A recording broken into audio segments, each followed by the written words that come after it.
Hi there and welcome to another portion of infotainment. This video counts towards your 5 a day. People who can express themselves clearly and make themselves understood whenever you open your mouth. How the hell do you do that? Practice. Arguments help as well.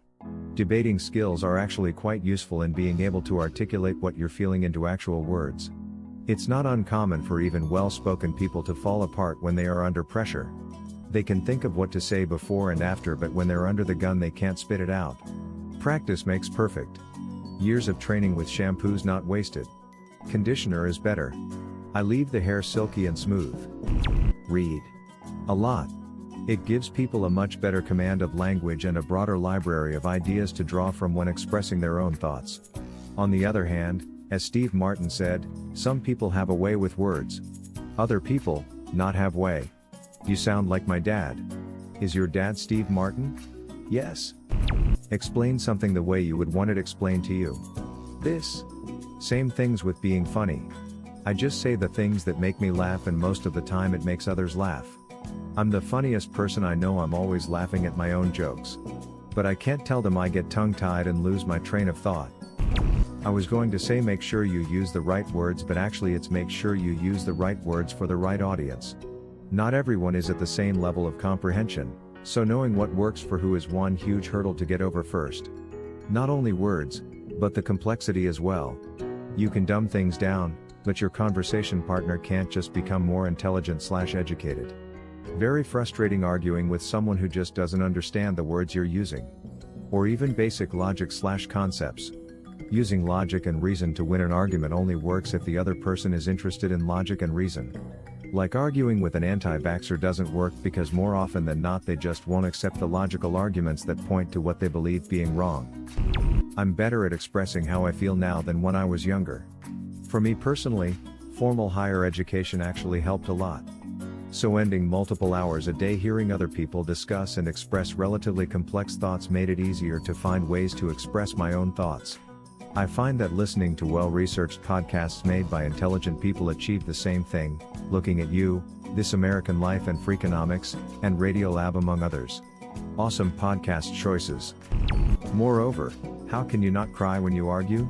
It's a mindset. You are not arguing against the other person. Both of you are having a discussion about a topic. You are not under attack. Even if it's about a behavior of yours, it's not about you as a person, the behavior you displayed is the topic. There's no need to feel attacked, and therefore there's no need to cry. If someone actually attacks you as a person, don't argue. You can't win. That explains some things. I have had practice from teaching my little sister when she was struggling with homework, and I take my time. I often pause so that I can take a moment to figure out what I'm trying to say, and how best to say it. People don't usually mind waiting a couple seconds when they see you're thinking. One exception I have is with my mom. She can inject herself into anything I'm busy saying, and I used to let her just roll right over me. Now, I've bravened myself to focus on what I'm busy saying, and try and half-shout my thoughts over her interruption. When she sees that I'm not going to give her control of the conversation, she stops and listens.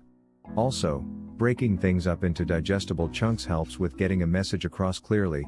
Imagine if this comment had no spaces between paragraphs. It would read like a muddled naze.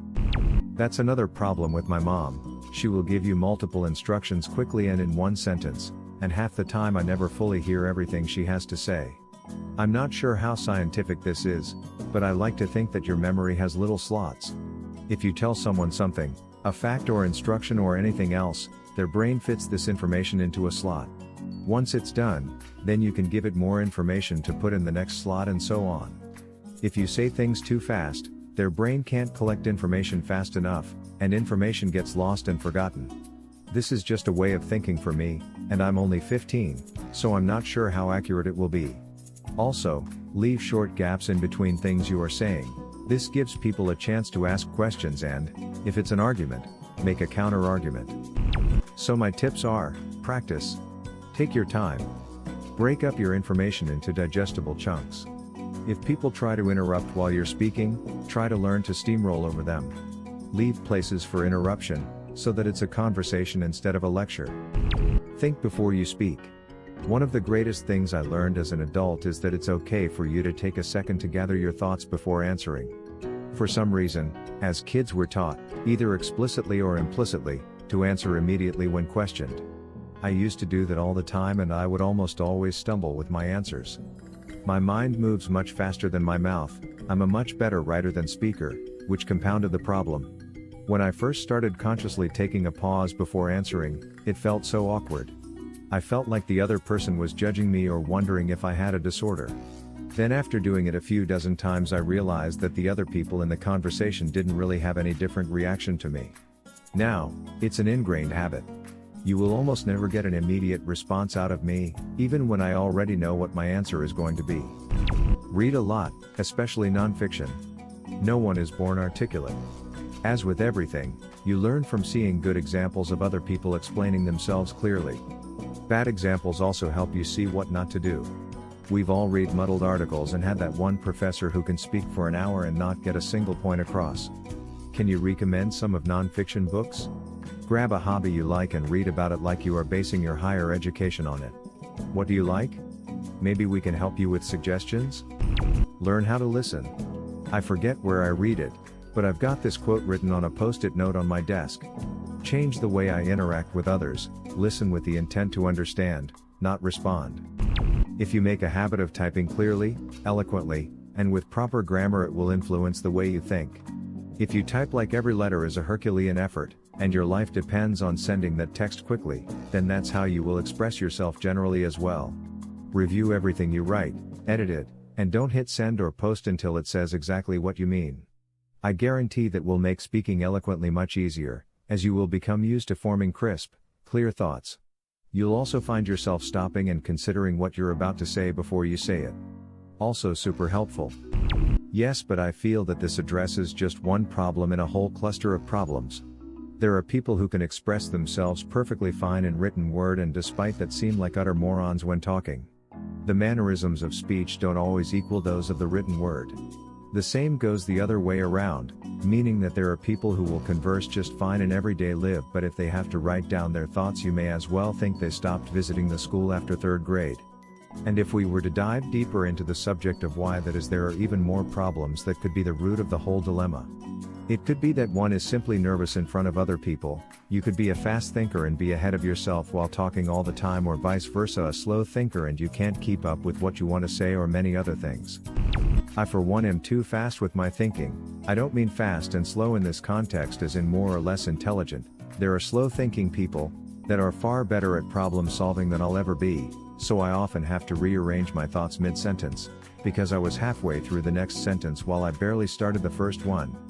I also tend to skip context in a conversation because in my head I already made that context clear to myself and had moved on to the main subject. It isn't until I see the question marks in the eyes of whoever, and conversing with, that I remember to actually spell out the context for them to be able to follow me. So whenever I want to explain STH or convey an important message, have to purposely slow down my train of thought and actually try hard to spell out every relevant thought I have, or otherwise it might result in confusion for everyone else but me. And something that I noticed is that other people like me will have an easier time following me through a conversation because their mind is always filling in the gaps just like mine does. The hardest time I have conversing with someone is when they have a slower thinking process, while I think about 2, 3, 4 things at a time and paraphrase all of them at once. The other one can barely follow one train of thought at a time. But since all of my thoughts are linked in some way or form, the conclusion doesn't make sense to their slower, but streamlined mind. To paint a picture at the end, if I had to simplify my thought process, it would be a mind map, random thoughts around a conclusion which are barely sorted but in the bigger picture give a good and compressed overview on the matter. While the mind of the imagined conversarian partner in the example before is more like an essay, clear structure, information along the way, and at the end you have a conclusion funded on the points that were neatly formulated for consumption. In essence, it is chaos versus structure and speed versus slowness. You can have a chaotic speedy mind, a slow but structured mind. If the gods graced you, you might have a speedy structured mind, pretty much perfect emo. And if you killed puppies in your last life, you might have a chaotic and slow mind, so that no one might ever understand or have the patience to understand what's going on in your head. If you want to convey your point in a manner that everyone understands, that a structured mind is very helpful. If you wanted to do it on the fly, you might want to be able to think fast. If you can do both, it's pretty much perfect, and if you can't do either, Turi's hoping you have a lot of free time to prepare notes for the occasion that you have too. Confidence. Also, I took a public speaking class, but if you're not a confident person, it's hard. I had to work on that first. This for sure. I haven't taken a public speaking course ever, but I've done my fair share of public speaking, starting when I was like 11 in Boy Scouts, and I was always told I needed more confidence in what I'm saying. I've always found that having a vast wealth of knowledge on the subject that you are talking about will help you immensely. If you know what you're talking about, all you need to do is make sure that you're conveying your thoughts in an appropriate manner. Nice and simple. What would have been your answer or question? Leave it in the comments below. Slap that like and subscribe button for more, and check out the link in the video description for even more answers. Peace out, and catch you in the next video.